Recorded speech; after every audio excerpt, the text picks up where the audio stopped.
You believe a seaport is just a place where ships stop to unload boxes, a parking lot for cargo run by whoever owns the land. But that's not how it works.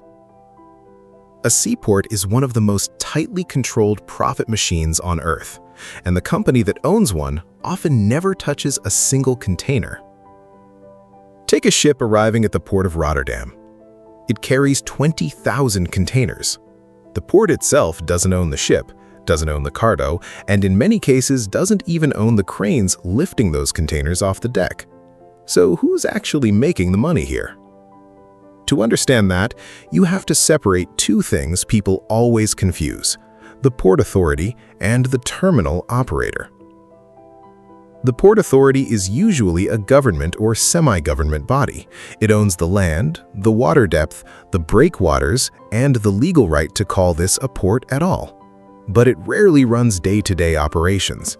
Instead, it leases out sections of the port called terminals to private companies for 20, 30, sometimes 50 years at a time. Companies like Maersk's APM Terminals or DP World sign these leases and then build their own cranes, warehouses, and systems on top of that leased land. The Port Authority collects rent and a share of throughput, while the terminal operator takes on the operational risk and the reward that comes with it. This is where the first hidden cost appears. Building a single modern container terminal can cost between $300 million and over $1 billion depending on size. Ship-to-shore cranes alone run $10 to $15 million each, and a mid-size terminal needs at least 6 to 8 of them. Add dredging the seabed so massive vessels don't scrape bottom, and that number climbs even higher. So before a single container generates revenue, someone has already committed enormous capital, sometimes waiting a decade before seeing a profit. And that's before you even count what happens after the terminal opens. Because owning the cranes is only the beginning. Every crane needs constant maintenance, and a single major breakdown can cost hundreds of thousands of dollars to repair, not counting the lost revenue while it sits idle. Terminals also need to keep the seabed at a constant depth, which means paying for dredging again every few years as sediment builds back up. Add insurance for the equipment, the cargo, and even the weather, since a single storm can damage a crane worth more than most people's homes. These are the invisible expenses that never show up in a headline about billion-dollar ports, yet they quietly eat into the margin every single year. Why would any company sign up for that kind of risk? The answer lies in something most people never think about. Control over trade routes creates something close to a monopoly. Once a terminal operator secures a long-term lease at a major port, competitors can't simply build next door. Space is limited, permits are difficult, and shipping lines don't want to switch ports unnecessarily. This creates a strange kind of loyalty, similar to how you keep using the same bank even when a slightly better one exists nearby. Switching costs, not superior service, keep shipping lines locked in. So where does the actual money come from? Not from watching ships arrive. That's the misconception. The real revenue engine is what's called throughput fees, charged per container moved. A single 20-foot container might generate somewhere between $100 and $300 in handling fees, depending on the port and contract. Multiply that by a port moving 10 million containers a year, and you start to see numbers most industries can't compete with. But container fees are just the beginning. Ports also earn from storage. If your container sits on the dock longer than the free period, usually 3 to 5 days, you start paying demurrage fees, sometimes over $100 per day. This is where behavioral economics quietly kicks in. Businesses hate paying storage fees, so they rush to move cargo fast, which speeds up the entire system and increases turnover, which means more ships, more containers, more revenue for the port. The fear of daily penalties becomes the invisible engine keeping global trade moving efficiently. It's a strange kind of profit model, one where the port earns more the faster you leave, not the longer you stay. Then there's a revenue stream almost nobody notices: real estate. Ports sit on some of the most valuable coastal land on the planet. Many now lease space for logistics parks, cold storage warehouses, even fuel depots. The Port of Los Angeles, for example, doesn't just make money from cargo, it earns steady income from land leases to logistics companies that want to be as close as possible to the docks. Proximity saves those companies money, so they're willing to pay a premium, and the port profits either way, whether the ship is on time or delayed by a week. There's also a quieter form of income tied to status and scarcity. Only a handful of ports in the world can handle the largest container ships, the ones carrying over 20,000 boxes at once. That means shipping alliances compete for berth priority at these megaports, sometimes paying extra just to guarantee their vessel gets a slot during peak season. It's the same psychology that drives people to pay more for a table at a fully booked restaurant. Scarcity turns a simple docking slot into a bargaining chip worth millions. Now here's where it gets interesting. Ports don't compete only on price. They compete on trust and reliability, which sounds abstract until you see it in action. In 2021, the Port of Los Angeles faced massive congestion, ships waiting weeks offshore just to dock. Major retailers quietly began shifting cargo to competing ports like Houston or Savannah.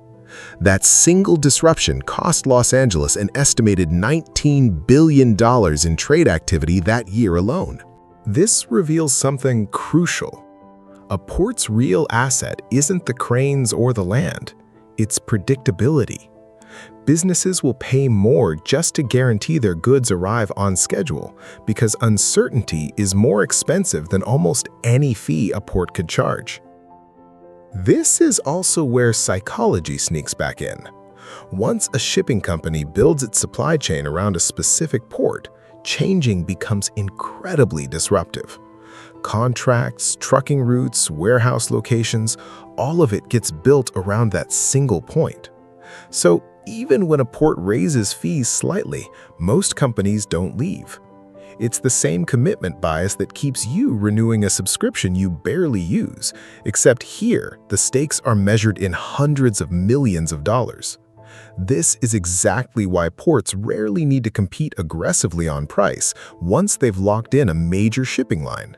The relationship itself becomes the product. Now, you'd think with numbers this large, owning a port guarantees profit. It doesn't. Labor disputes can shut down operations for days. The West Coast port strikes in the United States have, in past years, cost the economy over $1 billion per day in delayed goods.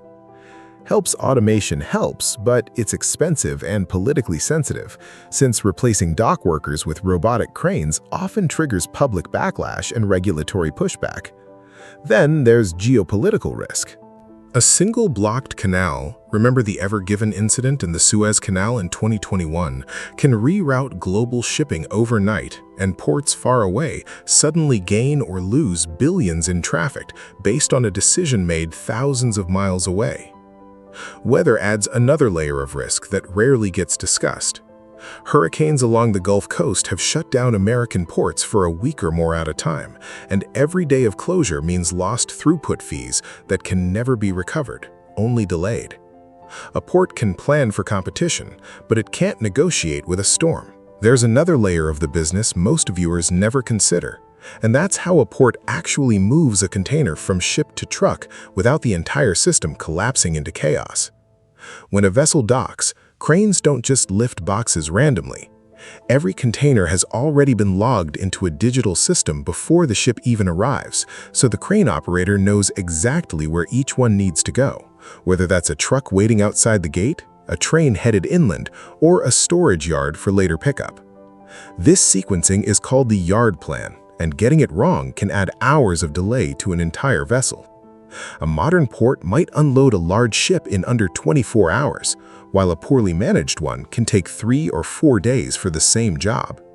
That difference in speed is the entire reason some ports dominate their region, while others slowly lose business to faster neighbors. This is also why data has quietly become as valuable as the docks themselves. Ports that use predictive software to forecast vessel arrivals, weather patterns, and truck congestion can shave hours off every ship's turnaround time. Multiply that saved time across hundreds of vessels a year, and the port effectively creates extra capacity without building a single new crane. In a sense, information has become the newest form of port infrastructure, every bit as valuable as steel and concrete. Dubai offers another version of this story. DP World built its entire global strategy not around owning the biggest port, but around owning ports on nearly every major trade route, from the Middle East to Africa to South Asia. That network effect means a shipping line dealing with DP World in one country often prefers to use their terminals elsewhere too, simply because the systems, contracts, and relationships already exist. It's less about any single port's size and more about how many doors one company controls across the entire map of global trade. So who actually wins in this business? Not the biggest port, but the most strategically located and most efficiently run one. Singapore is proof of this. It has no natural resources, limited land, yet became one of the busiest ports on Earth by focusing entirely on speed, reliability, and digital efficiency, turning around ships faster than almost anywhere else in the world. That efficiency alone became its competitive advantage, proving that in this industry, speed is currency. So when you strip away the ships, the cranes, and the endless rows of containers, a seaport isn't really in the business of moving cargo. It's in the business of removing uncertainty from global trade and charging a premium for it. Every fee, every lease, every penalty for delay exists for one reason: to keep the world's goods flowing exactly on time, because in global trade, time isn't just money, it's trust, and trust is the most valuable cargo a port will ever handle.